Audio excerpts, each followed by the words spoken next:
The question on everybody's lips right now is Onyx going to compete with Ripple and XRP? I'm going to give you all the reasons why Onyx will not be competing with XRP and all the reasons why they might be. Let's go.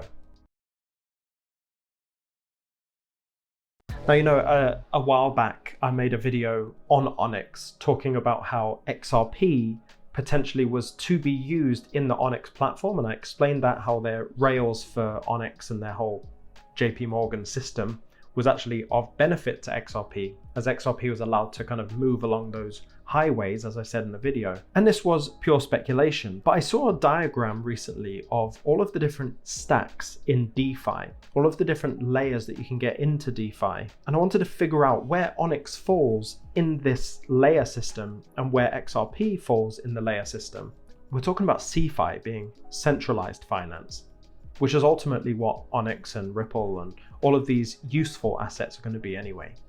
But they're going to apply principles and definitions are going to be very similar to DeFi, just in a regulated environment. That would be the only difference. So to me, there are three different layers in DeFi, and I agree with this diagram. I'm also getting it from this diagram. You've got the interface layer, where all of the user interfaces or the apps or anything that is built on the blockchain or in DeFi is available here. So companies that operate purely within UI and UX and building apps and applications, they all fall within this interface layer. Then you've also got the application layer, and this would be where like decentralized exchanges would live, or if you wanted to lend out your assets, that would all live on that central layer in the application layer. But then there's also a settlement layer, and as soon as I say settlement, all of the XRP people go, yeah, that's it, that's XRP. And yeah, it is. We'll get into that in a second. But this is where the core infrastructures are built to allow payments to have settlement finality. This is also where consensus platforms are built. And so really the settlement layer is the invisible layer. The users, the public, will never see the settlement layer. The settlement will just be happening in the background. And I've said for so long that there's a chance that people in the new world, if there's a great reset and we come into this new world, people won't really even ever know what XRP is. It will just do its job in the background.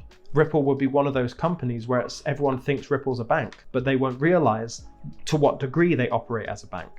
So as I alluded to earlier, XRP would primarily fall within the settlement layer, because ultimately XRP is providing that infrastructure for those low-cost cross-border payments. And also XRP is built as a bridge currency for liquidity, right? So it's naturally fits within that settlement layer. Now, Onyx by JP Morgan is actually built on the Quorum blockchain, which is a variant of Ethereum. And it's my assumption that Onyx actually lives on the application layer, because it's actually designed for financial institutions and their specific use cases. So let's compare XRP and Onyx side by side. You've got XRP, which is a decentralized and open source platform.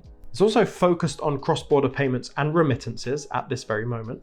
And it uses the XRP ledger to verify transactions. Now, Onyx is made to primarily serve JP Morgan's clients. And not just me and you clients, but their institutional clients. And their focus is really interbank information transfer, and even tokenizing gold bars, for example. Also, because JP Morgan is JP Morgan, they have this automatic trust globally.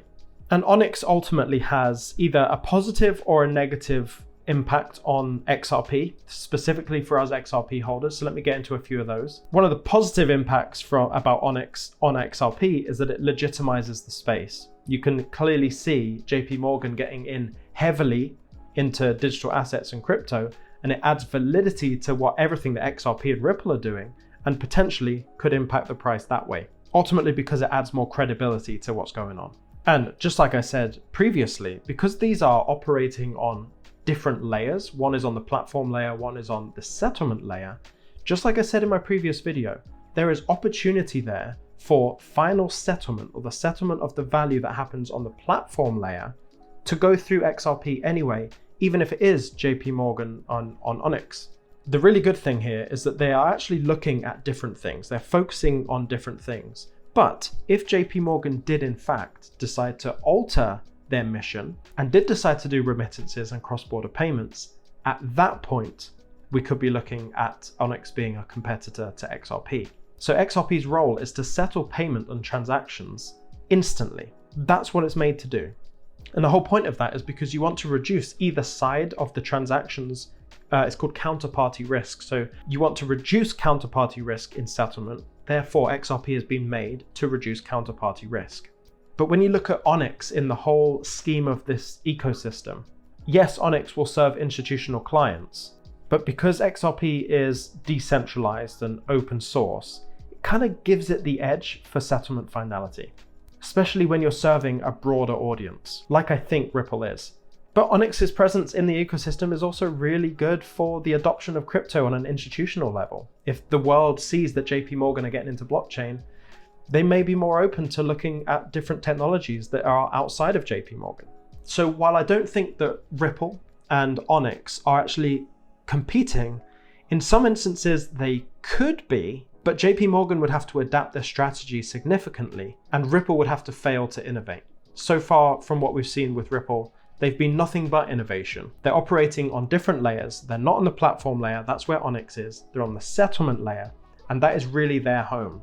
So when you look at transactions on any blockchain, ultimately in this new ecosystem, it makes sense for the settlement of those transactions and those assets to happen on the settlement layer, not where Onyx is, where XRP is. So it certainly comes down to how optimistic or pessimistic you are about the world stage. Are the big banks all going to rally around JP Morgan? Or is innovation, true innovation, going to win? Or alternatively, even if all the banks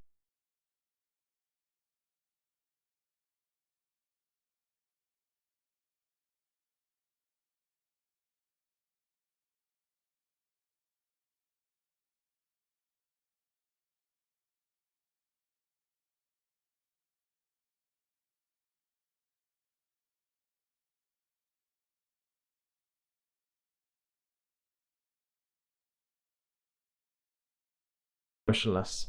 I'll see you in the next one. Over the last 6 months, things have started to shift. And by a shift, I mean over the last 6 months, more people who meet that high net worth individual status have been contacting, asking me if I can facilitate large crypto purchases, connect them with people in private equity.